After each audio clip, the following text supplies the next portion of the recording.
অভিনেত্রী নুসরাত ফারিয়াকে ঢাকার হজরত শাহজালাল আন্তর্জাতিক বিমানবন্দর থেকে গ্রেপ্তার করেছে ইমিগ্রেশন পুলিশ। আজ রোববার সকালে থাইল্যান্ড যাওয়ার সময় বিমানবন্দরের ইমিগ্রেশন চেকপোস্ট থেকে তাকে গ্রেপ্তার করা হয়।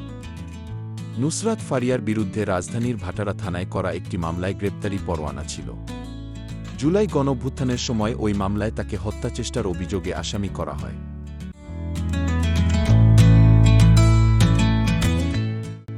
ভাটারা থানার পুলিশের একটি সূত্র জানায়, গ্রেপ্তারের পর নুসরাত ফারিয়াকে থানায় আনা হয়েছিল।